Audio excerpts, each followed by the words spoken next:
బంజారా భవన్లో సీఎం రేవంత్ రెడ్డి మాట్లాడుతున్నారు. ఇప్పుడు లైవ్ చూద్దాం.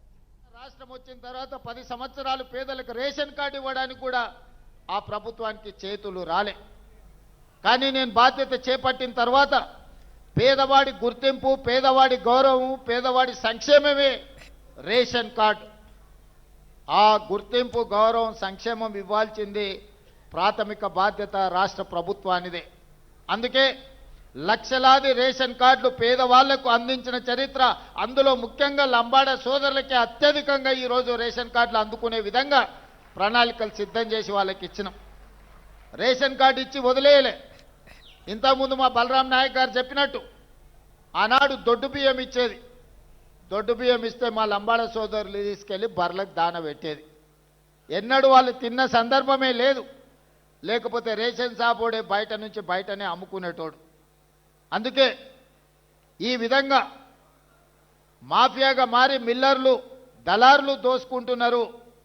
పేదవాడు ఆత్మ గౌరవంతో బతకాలి అని అంటే సన్న బియ్యం ఇవ్వాలి అని ఈరోజు తెలంగాణ రాష్ట్రంలో 3,17,00,000 మంది పేదలకు సన్న బియ్యం ప్రతి మనిషికి 6 కిలోల బియ్యం ఇస్తున్నాము.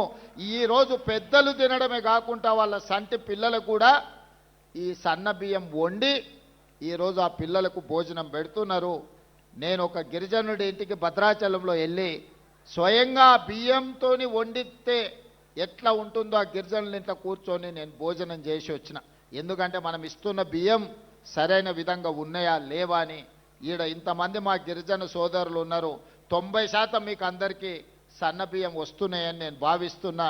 ఈరోజు అందరూ సన్న బియ్యం తింటున్నారు. దీనివల్ల 2 ప్రయోజనాలు. రాష్ట్ర ప్రభుత్వం మీకు సన్న బియ్యం ఇవ్వడం వల్ల సన్న బియ్యం రావడమే కాదు, అంతకుముందు సన్న బియ్యం 60 రూపాయల కేజీ ఉండే మార్కెట్లో ఇవాళ 45 రూపాయలకు తగ్గింది.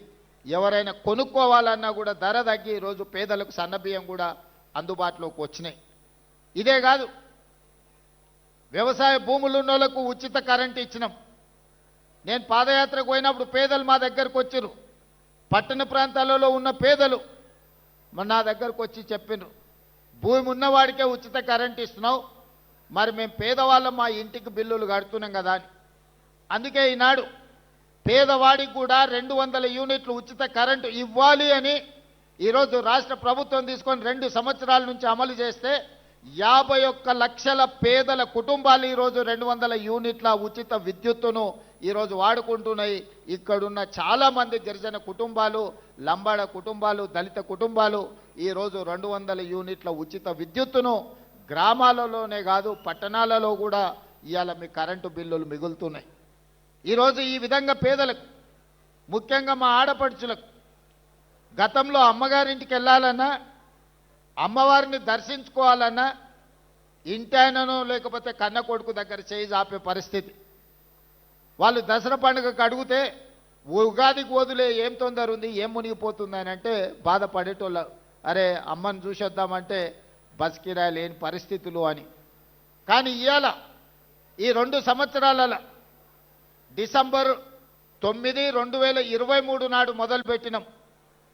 2 సంవత్సరాల 2 నెలలు పూర్తయింది. 9,000 కోట్ల రూపాయలు ఈరోజు ఆడపడుచులకు ఆర్టీసీలో ఉచిత బస్సు ప్రయాణానికి రాష్ట్ర ప్రభుత్వం ఖర్చు పెట్టింది. ఇక్కడ ఉన్న మా ఆడపడుచులందరూ, మీరు ఉద్యోగులు కావచ్చు, విద్యార్థులు కావచ్చు, లేదా సామాన్యమైన మహిళా గృహిణులు కావచ్చు, ఎక్కడైనా ఎప్పుడైనా ఎవరైనా ₹1 బస్ కిరాయి మిమ్మల్ని అడిగినరా? ప్రారంభించిన రోజు నేను చెప్పిన, నేను ఎక్కడికో వెళ్తే ఒక అక్క వచ్చి అయ్యా బస్ ఎక్కితే కిరాయి అడిగితే ఏం చేయాలని. ఏం లేదమ్మా, నా ఫోటో జేబులో పెట్టుకో, సూపి మా తమ్ముడు పట్నంలో ఉంటాడు, కిరాయి పైసలు ఆయన ఇస్తాడు తెచ్చుకోపో అని. ఏడ కూడా మీరు చెయ్యి అడ్డం పెట్టే బస్సు ఆపుతున్నారు, మీ దిగుతున్న కాడ దించుతున్నారు. ఇవాళ కొన్ని కోట్లాది ప్రయాణాలు మా ఆడపడుచులు ఈరోజు ఉచితంగా బస్సు ప్రయాణం చేస్తున్నారు. ఇదేగా స్వయం సహాయక సంఘాలతోటి ఈరోజు మీరు బస్సులో ఉచిత ప్రయాణమే కాదు, ఈ సంఘాలకు 1000 బస్సులు ఇచ్చి మీరే ఆర్టీసీకి బస్సులను పెట్టేటట్టు ఆర్టీసీ యజమానులను ఆడపడుచులను చేసినాము. సహాయక సంఘాలలో ఉన్న మహిళలకు ఈరోజు ఉపయోగమైంది. సోలార్ బిజినెస్ అంటే, సోలార్ విద్యుత్ ఉత్పత్తి అంటే ఒకప్పుడు అదానీ అంబానీల గురించి చర్చించేది. ఈరోజు తెలంగాణలో ఉన్న ఆడపడుచులకు 1000 మెగావాట్ల సోలార్ విద్యుత్ ఉత్పత్తి చేసే వ్యాపారాన్ని ఈరోజు ఆడపడుచులకు అందించినాం. అందులో గిరిజనులకు ప్రధానంగా ప్రయోజనం జరిగింది.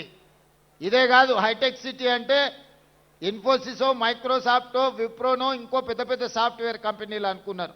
కానీ ఆ పక్కనే 3.5 ఎకరాలు 1000 కోట్ల రూపాయల విలువైన భూమి ఈరోజు మహిళా సంఘాలకిచ్చి ఇందిరా మహిళా శక్తి బజార్ అని చెప్పి ఈరోజు పెద్ద పెద్ద సంస్థలు అక్కడికి వచ్చి వాళ్ళు ఉత్పత్తి చేసే వస్తువులను కొనుక్కోవడానికి ఈరోజు మహిళలకు అందుబాటులోకి తీసుకొచ్చినాం.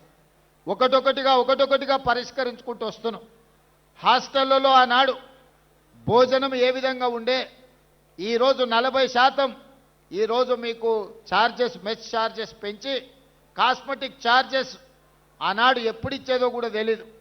ఇప్పుడు గ్రీన్ ఛానల్ చేసి 200% కాస్మెటిక్ ఛార్జెస్ 21 సంవత్సరాల తర్వాత ఈ ప్రభుత్వంలో పెంచి మా ఆడపడుచుల కాస్మెటిక్ ఛార్జెస్, మా పిల్లలకు చదువుకునే వాళ్లకు ఇంటి దగ్గర అమ్మను నాయనను అడగాల్సిన పని లేదు. సబ్బు కోసమో చిన్న చిన్న పౌడర్ కోసమో కూడా తల్లిదండ్రుల మీద ఆధారపడే పరిస్థితి ఉండే. అందుకే 200% కాస్మెటిక్ ఛార్జెస్ పెంచి ఈరోజు ఆడపిల్లల యొక్క ఆత్మ గౌరవాన్ని నిలబెట్టడానికి మన ప్రభుత్వం ప్రయత్నం చేస్తున్నది. ఇదే కాదు, చదువుకున్న పిల్లలు 2011లో గ్రూప్ 1 పరీక్షలు నిర్వహిస్తే 2024 వరకు 15 సంవత్సరాలు మళ్ళీ పరీక్షలు పెట్టలే. మనం వచ్చిన తర్వాతనే గ్రూప్ 1 నోటిఫికేషన్ ఇచ్చి ఇప్పుడే మా రాములు నాయక్ చెప్తున్న మా మేనకోడలు డిఎస్పీ అయిందని. ఈరోజు 563 మంది గ్రూప్ 1 ఉద్యోగస్తులను పరీక్షలు నిర్వహించి ఫలితాలు ఇస్తే ఈ పేదలకు ఉద్యోగాలు వస్తే ప్రశ్నించే గొంతు వస్తుందని దాని మీద అక్రమ కేసులు వేసి హైకోర్టులో అడ్డమైన ఆర్డర్లు తెస్తే బలమైన వాదనలు వినిపించి డివిజన్ కోర్టులో, డివిజన్ బెంచ్లో ఈరోజు పేదలకు అనుకూలమైన తీర్పు వచ్చింది. 563 మంది గ్రూప్ 1 ఆఫీసర్లు ఇవాళ ఆర్డీఓలు, డిఎస్పీలుగా అత్యంత కీలకమైన ఉద్యోగాలు. నేను మొత్తం లిస్టు చూసిన ఎస్సీ, ఎస్టీ, బీసీలకు, మైనారిటీలకు ఎన్ని వచ్చినాయంటే 87% ఎస్సీ, ఎస్టీ, బీసీ మైనారిటీలు ఈ 563 మందిలో సెలెక్ట్ అయినరు. 87% ఈరోజు ఆ రిక్రూట్మెంట్స్తోని పేదలకు లాభం వచ్చింది. Group 2, group 3, group 4 teachers recruitment, doctors recruitment, nursing recruitment, ఈ విధంగా 70,000 ప్రభుత్వ ఉద్యోగాలు ఈ 2 సంవత్సరాలలో ఇచ్చినాం. దాదాపుగా 70,000ల్లో 85% పైగా ఎస్సీ, ఎస్టీ, బీసీ మైనారిటీలకు ప్రభుత్వ ఉద్యోగాలు ఇచ్చినాము. ఒక్కొక్కరి పేరు, ఒక్కొక్క ఊరు వివరాలు ఇస్తా.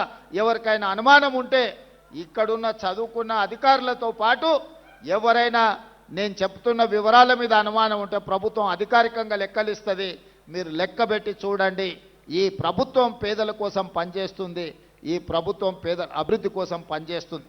ఒకప్పుడు భూములుండే, ఇందిరాగాంధీ గారు అగ్రికల్చర్ సీలింగ్ యాక్ట్ తీసుకొచ్చి ఇందిరాగాంధీ గారు లంబాడ సోదరులకి ఎస్టీ రిజర్వేషన్లు ఇచ్చింది. ఇందిరాగాంధీ తెచ్చిన అగ్రికల్చర్ సీలింగ్ యాక్ట్ ప్రకారం జాగీర్దారుల దగ్గర, జమీందారుల దగ్గర, భూస్వాముల దగ్గర ఉన్న లక్షలాది ఎకరాల భూములను తీసుకొని 25 లక్షల ఎకరాలను అసైన్మెంట్ పట్టాల రూపంలో ఎస్సీ, ఎస్టీలకు భూ పంపకాలు జరిగినాయి. ఈనాడిగా పంచడానికి భూమి మిగలలే.